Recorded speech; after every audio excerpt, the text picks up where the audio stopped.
Hey guys, welcome to the video. I know I'm a little bit late in actually posting this. The PS5 reveal event actually happened last week. I hadn't seen the entire thing, and so now I've just gone through it. Let's get into everything. I'll go through a little bit of what I think about the console and then move into a couple of games that I'm excited for, and then I'll wrap up at the end of that. Let's get into it.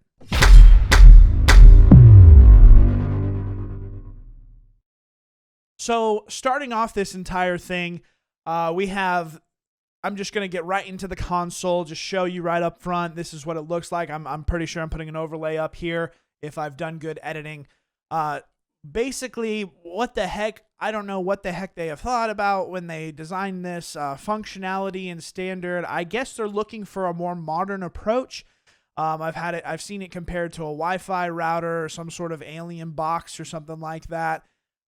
It does seem kind of strange, the idea of having these flimsy plastic pieces flare out on the sides. Like, I guess they're trying to push the boundary of an artistic style on their box, but at the same time, it seems like it's less functional. With the way the stand looks, I don't see how you're going to be able to lay it flat unless you want it to rickety rock its way to the barber shop.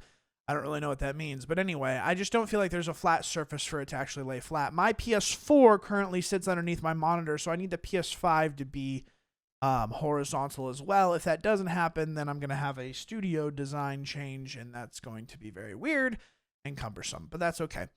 They do what they want to do. As far as controller goes, I don't want to say against, but I didn't understand why the PS4 controller looked the way the PS4 controller did, and then now it's old hat and it doesn't really matter anymore. So I'm not going to say that it looks really weird, even though it does. And it's yeah, I don't know. I'm not going to judge in the fact that I'm just going to actually use it, and it'll probably be completely fine. We'll see where it goes and how it feels, but for what it looks like at the beginning, it's going to be kind of strange. But it was the same thing that I thought when moving from PS3 to PS4. So moving on from that, let's get into some of the games that I'm really excited for. I was way more excited for the stuff at the top notch, the top tier AAA type stuff, such as SpiderMan, Horizon, Gran Turismo. Ratchet Clank was pretty cool. But anyway, let's go in one by one. First off, Spider-Man, the Miles Morales. I'm guessing it would be a sequel because we see the same character portrayed as Miles Morales from Marvel Spider-Man from about a year and a half ago. So that is very interesting. I think it's going to be a fantastic game. If it's anything like the first one, it should be fun. Should be very entertaining with combat. It should be very entertaining with the storyline. They did a great job on the first one, so I'm sure this one will be just as well developed and well done. I personally don't know much about the Miles Morales storyline, so I'm excited to be ventured into new things.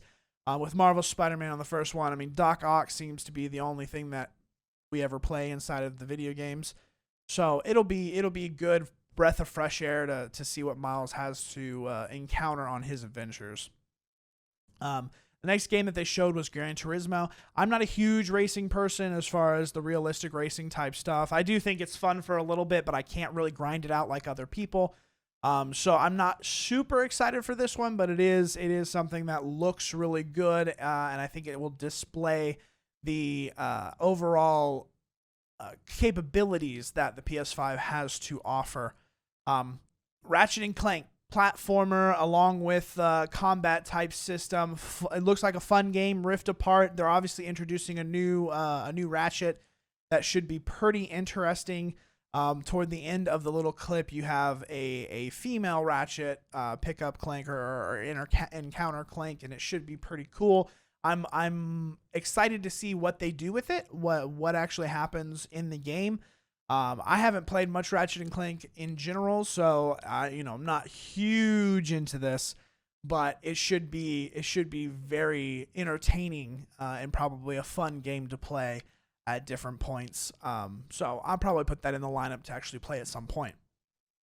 Moving on from there, they have a new game that is coming through. So you have Project Athiya, which I really compare to Bizarre Land. They have a lot of interesting ideas here as far as just like artistic, creative type stuff. I'm not really sure what the story arc is going to be. I'm not really sure what they're planning to do with it. it's something that I probably would look from afar on, not necessarily play for my actual self, but it could be interesting at some point. Not to knock it in any way possible, but one of the next games they showed was Stray. I'm not going to go through every single one, but these are things that I thought were interesting, or at least an interesting concept that I wanted to tap on. Stray is going to be a game where you're a cat inside of a robot world. I'm not sure what the storyline's going to be here. Is it just survival? Do you like watch the other people do it's like Little Nightmares where you're just like hiding from different things that tell a story, but you're like escaping. I don't know. It just seems weird. I don't know where you go with it is all I'm getting at, because you're just a cat, right? So you do a couple of cat things, but I don't know how you turn it into a full game, but we'll see. One of the new franchises that they were talking about, which when they say franchise, I'm assuming they're planning for multiple games, is something called Returnal. You have a female protagonist who lives Groundhog Day, basically, where she says that she crashes multiple times, and every time that she returns to the planet, she like has a new experience on the planet, or the planet seems different. Very interesting setup. Not really sure where they're going to go with it, obviously, because I haven't played it or anything like that.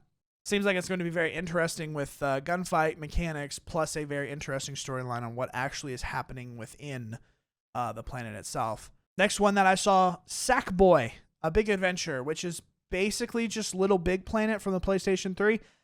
Super fun party game as far as having 4 people together to be able to play. You get all these different little adventures and all these little puzzles to solve. Should be super interesting. I would be excited to play that if I had a couple people to play with, and it should be something that would be enjoyable, especially from a kid's perspective. To do the little fun, cool colors with interesting techniques and stuff like that. I think it'd be great. Next game, Destruction All-Stars is going to be a game of destruction of cars. They put in, this game has been out before as far as a destruction derby type game. I can't remember what the other one was called, but I know I've seen people play where the whole idea is to kill other people in the battle arena that are car-based battle arena that you can destroy the other people's cars. In this one, they throw in a new twist where apparently players can get outside of cars.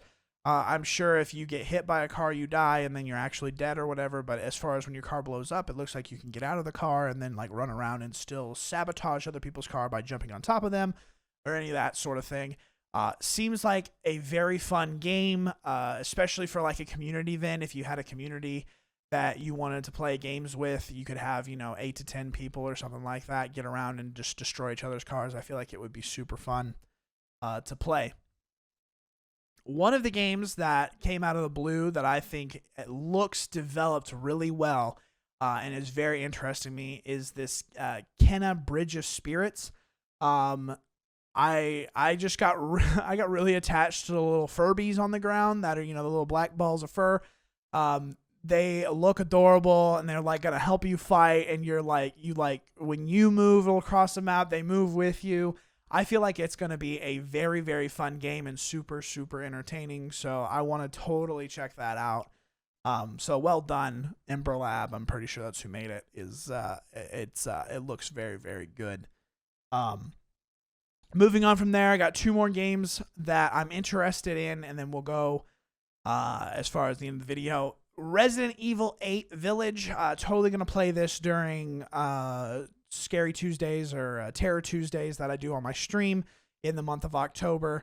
Obviously this won't come out before because I play them in October. I play scary games in October. That's when I'll play it. But it'll be next October, Resident Evil 8. It looks kind of haunting, kind of crazy. You're seeing some stuff right here. It's just looks very scary. So we'll see where it leads to. Moving on from that, last but not least, and certainly one that I'm excited for, is Horizon Forbidden West. It looks like the Horizon series aren't going through a multitude of games. What I'm getting at is I feel like this could be a DLC along with Horizon Zero Dawn. So it might be its own standalone game. Not really sure, but it seems it's just like the Arctic one, the Sub Below Zero something. I can't remember exactly. It was just a DLC. And so with the naming convention of Horizon Forbidden West, just makes me feel like it's another DLC.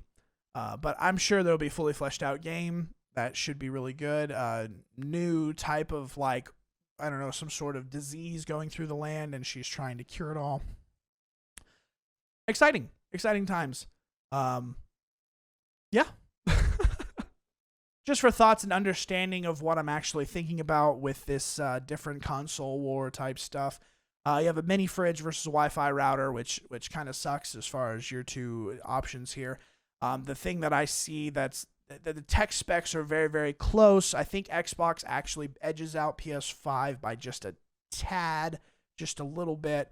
I think it's minuscule in the fact that with how fast we are at with technology as far as like teraflops for your graphics card or the speed of your processor, which both have the same processor.